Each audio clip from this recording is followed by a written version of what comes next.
My name is Catherine Thornton. I was the perfect political wife, until I learned my husband was neither the man I married nor the man he pretended to be. It was October 15, 2023. I sat in a wheelchair on a campaign stage in Richmond, Virginia, an oxygen tank discreetly hidden behind the podium. My husband, Senator Richard Thornton, placed his hand on my frail shoulder as he addressed 2,000 cheering supporters.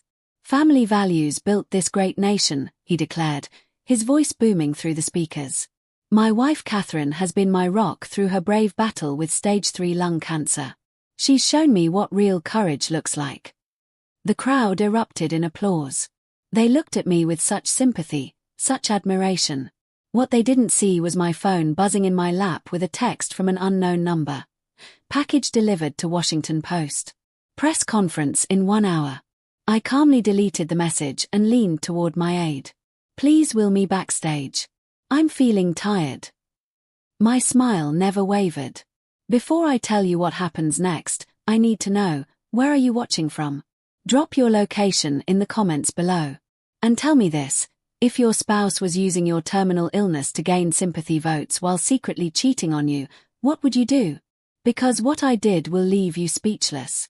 Let me take you back to the beginning. I'm 52 years old, and I've been married to Richard for 24 years. For the past 8 years, I've played the role of the perfect political wife, standing beside him at rallies, hosting fundraisers, smiling graciously while he climbed from state senator to U.S. senator. But here's what nobody knew. Before I became Mrs. Richard Thornton, I was Catherine Mills, investigative journalist for the Baltimore Sun.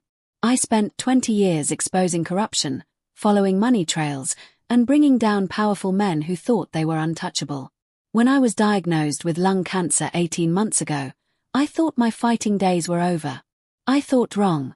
The night that changed everything was February 14, 2023. Valentine's Day. I was supposed to be at Johns Hopkins for my chemotherapy treatment, but they'd rescheduled at the last minute due to a scheduling conflict. Instead of calling Richard to let him know, I decided to surprise him. Maybe bring takeout from his favorite restaurant. I used my key to enter his campaign office in downtown Washington.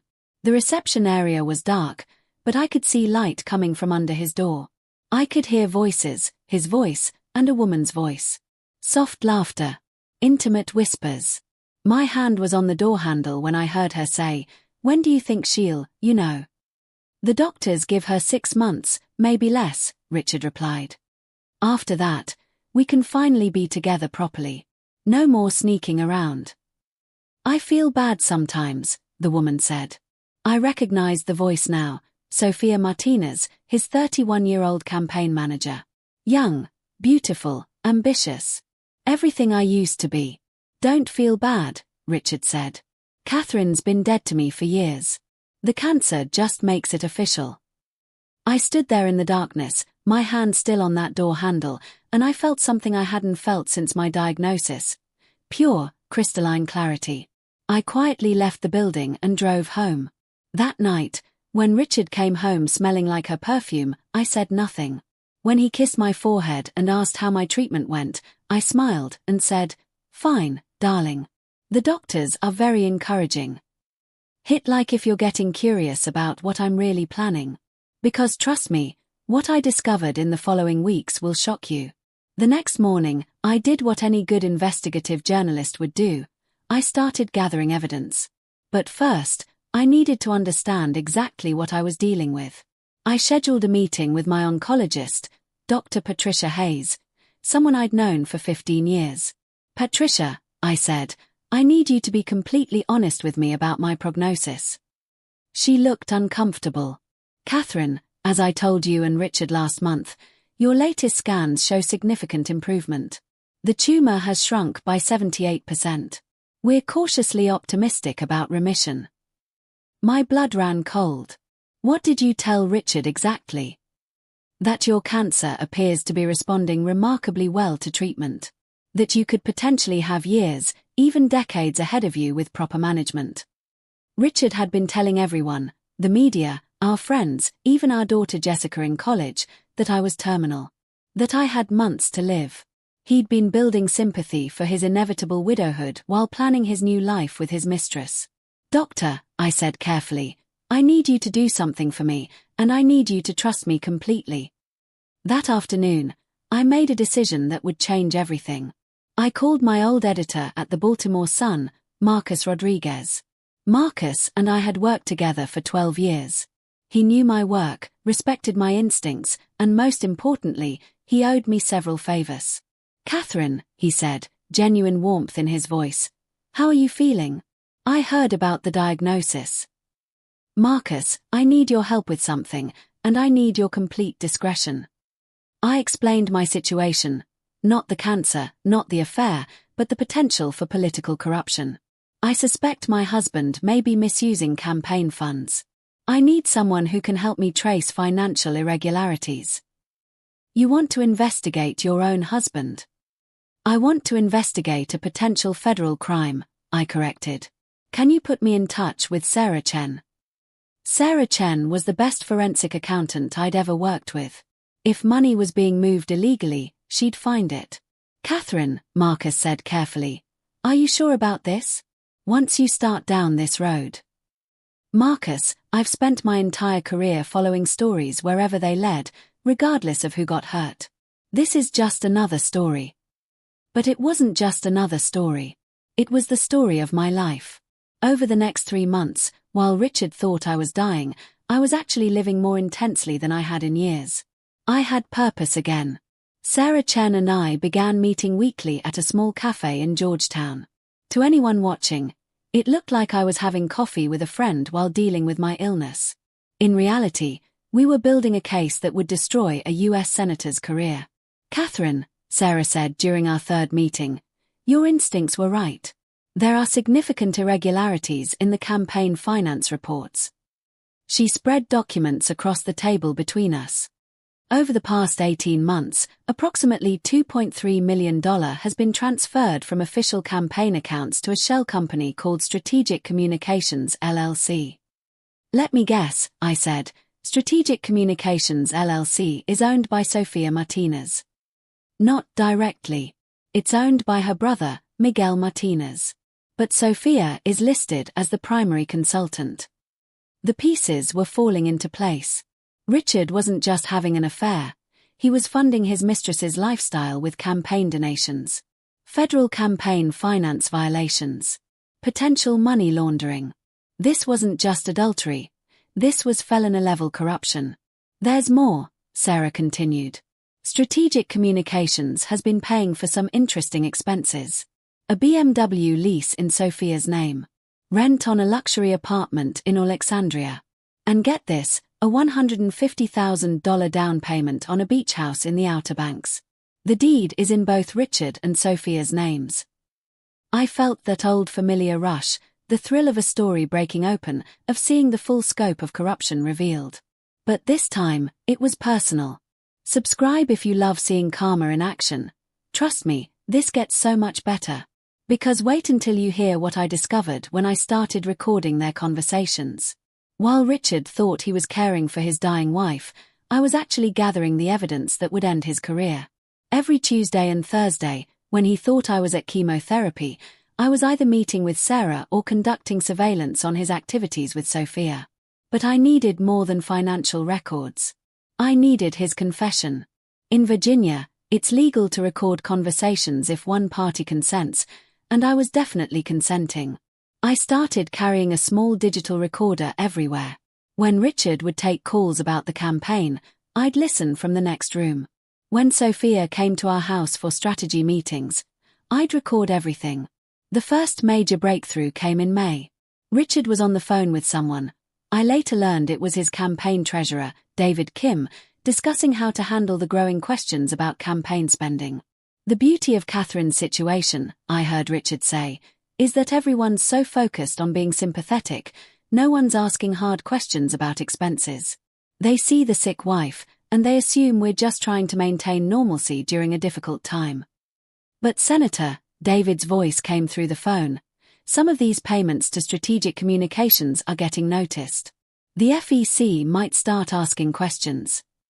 By the time they investigate anything thoroughly, Catherine will be gone and I'll be running for re-election as a grieving widower. People love a tragic story. It's actually perfect timing. Perfect timing. My terminal diagnosis was perfect timing for his political career. But the conversation that changed everything happened in June. Richard and Sophia were in his home office, thinking I was upstairs sleeping off my treatment. Instead, I was in the hallway, recorder in hand. "I feel terrible about deceiving Catherine like this," Sophia said. "She's such a sweet woman." "Catherine was never sweet," Richard replied coldly. "She was ambitious, aggressive, relentless. The cancer just made her manageable. Honestly, this disease is the best thing that ever happened to our marriage." "Richard, that's horrible." "It's honest. Look, in 6 months, she'll be gone. We'll wait a respectful period, maybe a year, then announce our relationship. I'll write a book about finding love after loss. The sympathy vote alone will carry me to a second term, maybe even a presidential run. What if she doesn't die as quickly as the doctors predicted?" Richard's laugh was chilling. "Darling, Catherine doesn't even know her real prognosis. I've been managing all her medical information. As far as she knows, she's dying. As far as everyone else knows, she's dying. Perception is reality in politics." That's when I realized the full scope of his betrayal. He wasn't just cheating on me and stealing campaign funds. He was actively lying about my medical condition to maintain political sympathy while planning my replacement. By July, Sarah and I had built an airtight case. We had financial records showing systematic diversion of campaign funds. We had property records showing Richard had purchased real estate with his mistress. We had recorded conversations proving he was deliberately deceiving the public about my condition for political gain. But I wanted one more element. I wanted to catch them in the act. On July 23rd, I told Richard the first needed to go to Baltimore for a specialized treatment that would keep me overnight. Instead, I checked into a hotel near our house and waited. At 8 p.m., Sophia's car pulled into our driveway. I watched through binoculars as she used a key to enter our home that I had decorated, where I had hosted countless political gatherings, where I had supported Richard's career for over 2 decades. The next morning, I let myself in quietly. They were in our kitchen, having coffee, completely comfortable in what they assumed was their future home together. The realtor called about the Outer Banks house, Sophia was saying. She wants to know if we want to close before or after the election. After, Richard said. We need to maintain the grieving widower narrative through November. Once I'm safely re-elected, we can start being more public. How much longer do you think we need to keep pretending? Sophia asked. Catherine's last scan showed the treatment isn't working as well as hoped, Richard lied smoothly. Dr. Hayes thinks maybe 3 or 4 more months. We just need to be patient. I stood there listening to them plan their life together in my kitchen, using my impending death as their timeline, and I felt something I'd never experienced before, absolute, perfect calm. I had everything I needed. Okay, comment below, is this brilliant strategy or cold revenge? I want to know what you think. Because what I did next will leave you speechless. In August, I made my final preparations. I called Marcus Rodriguez and told him I was ready to publish. I contacted FBI Special Agent Jennifer Walsh, someone I'd worked with on previous corruption cases. I spoke with Patricia Hayes and explained what I needed her to do. But most importantly, I decided how I wanted Richard's world to end. I chose the October 15th rally in Richmond for a reason. It was being broadcast live on C-SPAN. Richard had written his speech around my condition, painting himself as a devoted husband caring for his dying wife while maintaining his commitment to public service. He was planning to use my illness to maximum political advantage. The morning of the rally, I met with Marcus one last time. Catherine, he said, are you absolutely certain you want to do this? There's no going back after today. Marcus, I've been certain about this for months. The story goes live at exactly 2 p.m., 30 minutes after Richard's speech begins.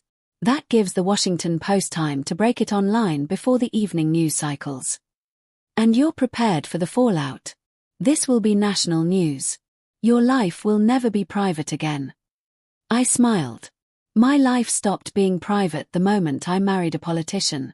And Richard made sure it stopped being mine the moment he decided to use my cancer diagnosis to advance his career.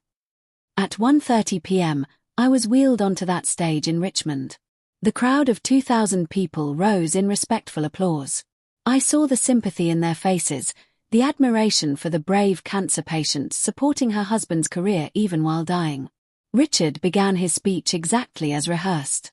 My fellow Virginians, I stand before you today not just as your senator, but as a husband who has learned the true meaning of courage from the woman beside me. The crowd applauded. I smiled weakly and nodded, playing my part perfectly. Catherine has been my rock through her battle with stage 3 lung cancer. She's shown me what real strength looks like, what real family values mean. Even in her darkest moments, she continues to support our vision for Virginia's future. More applause. Richard's hand squeezed my shoulder, the same hand that had caressed Sophia Martinez just hours earlier. The doctors have given us a difficult prognosis, Richard continued, his voice catching with perfectly performed emotion. But Catherine faces each day with grace and determination. She reminds me why family must always come first in our decisions, why traditional values matter, why we must protect the sanctity of marriage and the bonds of trust that hold our families together. That's when my phone buzzed. The text I'd been waiting for. Story is live.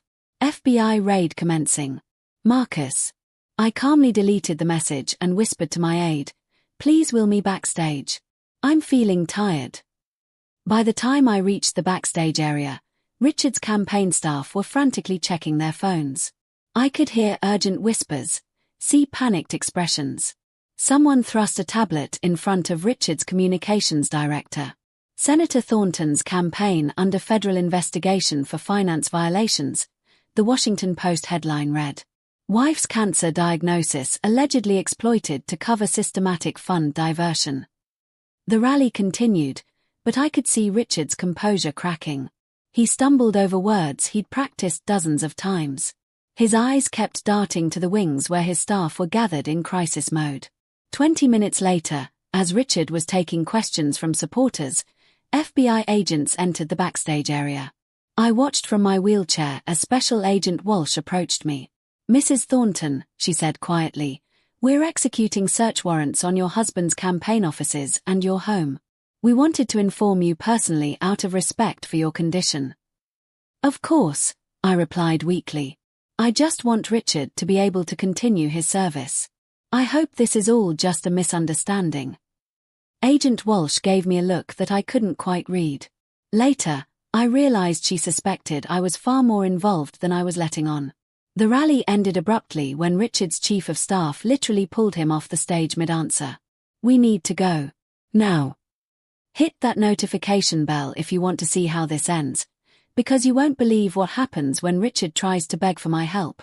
Richard didn't speak to me during the entire drive home. His hands gripped the steering wheel so tightly his knuckles were white. When we pulled into our driveway, FBI vans were parked outside our house. Agents were carrying boxes of documents from his home office. "Catherine," he finally said, his voice strained, "I need you to tell me exactly what you might have said to anyone about our financial situation. Did you talk to any reporters? Anyone from the Post?" "Richard, I've been focused on my treatment. I barely have energy for anything else." But even as I said it, I was watching Agent Walsh load a particular box into her van, the box containing the financial documents that Sarah Chen had helped me organize and flag for investigation. That evening, after the FBI finished their search, Richard finally exploded. "This is insane," he shouted, pacing our living room. "Someone is trying to destroy me, and they're using my dying wife's medical bills to do it." "What do you mean?" I asked from my wheelchair. "They're claiming I diverted campaign funds for personal use. They're saying I exploited your cancer diagnosis to cover up financial irregularities. It's sick, Catherine.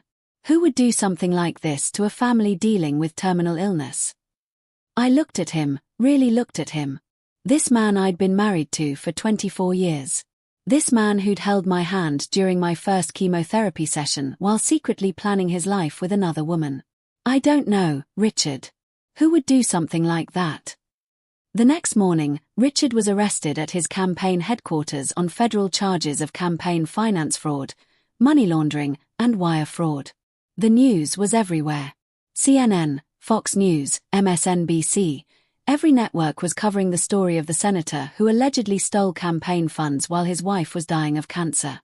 But the story I was most interested in was the follow-up piece that Marcus published 2 days later, The Senator's Wife, How Catherine Thornton Uncovered Her Husband's Corruption. That afternoon, Richard came home on bail, looking haggard and desperate. "Catherine," he said, sitting beside my wheelchair, "I need your help. I need you to make a statement supporting me. Tell the press that you knew about the expenses, that they were legitimate campaign costs." "I can't lie for you, Richard." "You wouldn't be lying. I can explain everything. The payments to Strategic Communications were for legitimate consulting work. Sophia is very talented." "I'm sure she is." Something in my tone made him look at me more carefully. "Catherine, you seem different lately. Stronger. Maybe facing death changes a person." "The thing is," Richard continued, "I've been thinking, maybe we should consider alternative treatments. Maybe fly to Germany, or Switzerland. I've heard there are experimental procedures." He was panicking.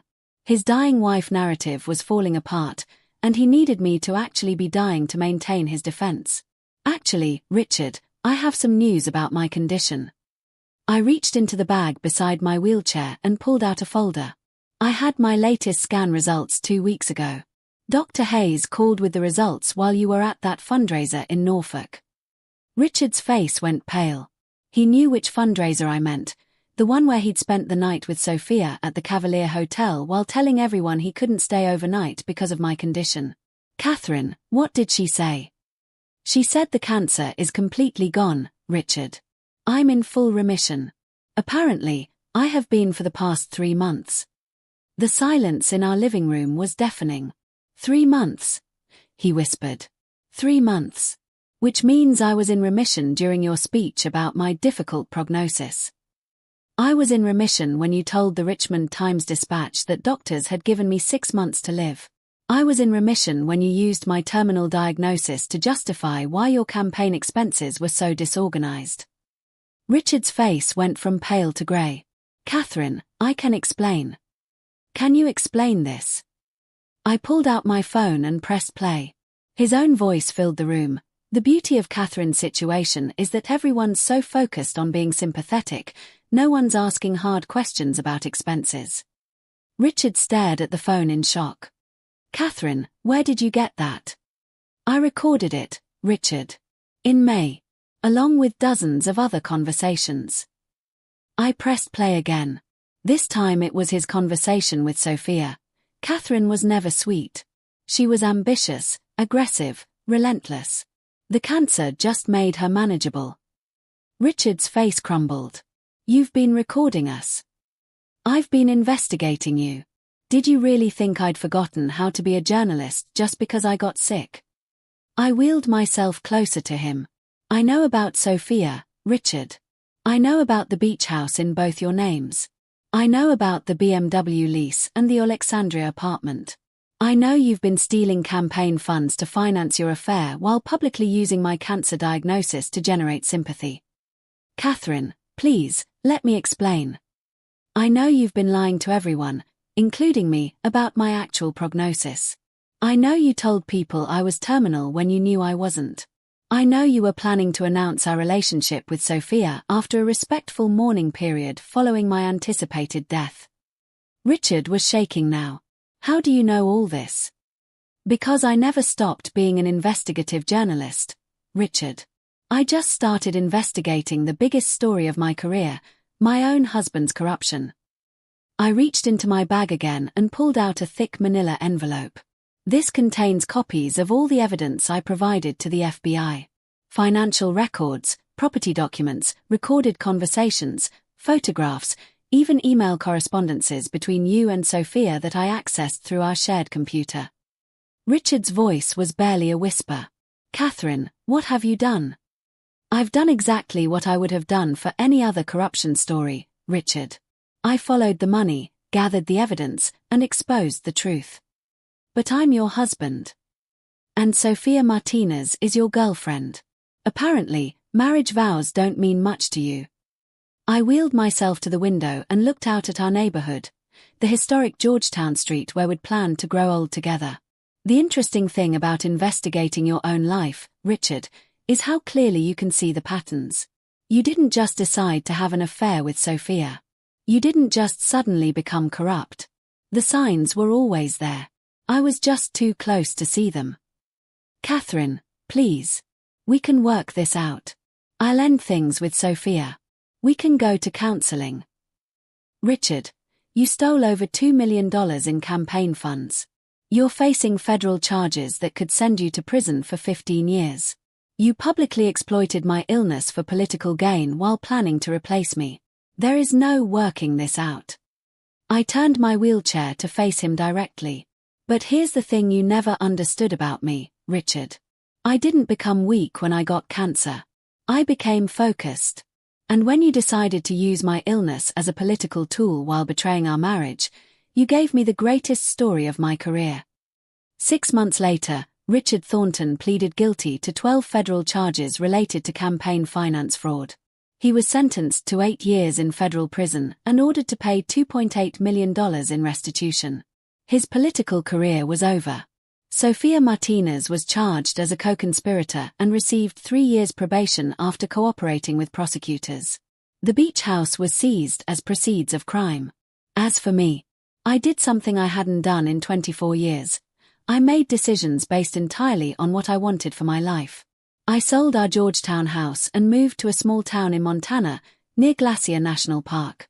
I bought a cabin with a view of the mountains and started writing again, not just investigating corruption, but telling the stories of other women who'd found strength in their darkest moments. I started the Catherine Mills Foundation.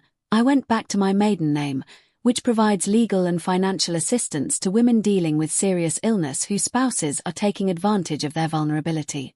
You'd be amazed how common this problem is. Comment below, is this brilliant strategy or cold revenge? I want to know what you think. Because the truth is, I never set out to destroy Richard's career. People ask me if I feel guilty about what happened to Richard. If I regret exposing him, destroying his career, sending him to prison. The answer is no. Here's what I learned during those 8 months of investigation. Richard had been systematically deceiving me for years. The affair with Sofia wasn't his first. The campaign finance violations went back to his first Senate race. The pattern of using family crises for political advantage included exploiting our daughter Jessica's anxiety disorder during his gubernatorial campaign and our miscarriage during his first run for state senate. I didn't destroy Richard Thornton's career. I exposed who he really was. The cancer didn't make me weak, it made me clear. It stripped away all the non-essential things and left me with one simple truth: I deserved better. I deserved a husband who wouldn't exploit my illness for sympathy votes. I deserved a partner who wouldn't steal money to fund his affair. I deserved a life where my greatest weakness wasn't seen as someone else's greatest opportunity. When Richard stood on that stage in Richmond and used my cancer diagnosis to generate applause while planning his future with another woman, he made a calculation. He calculated that I was too sick, too dependent, too grateful to fight back. He calculated wrong. If that ending gave you chills, smash that like button. And tell me in the comments, what's the smartest thing you've ever done when someone underestimated you? Catherine turned her supposed weakness into her greatest strength. She used the skills that made her successful as a journalist to investigate the corruption in her own home. Subscribe for more stories where intelligence wins over betrayal, and hit that notification bell. You don't want to miss endings like this. More underdog victories coming every week. And if this story resonated with you, if you know someone who needs to hear that their vulnerability can become their power, share this video. Sometimes people need to remember that being underestimated is just another form of camouflage. I'm Catherine Mills, and remember, the best revenge isn't getting even. It's becoming who you were always meant to be.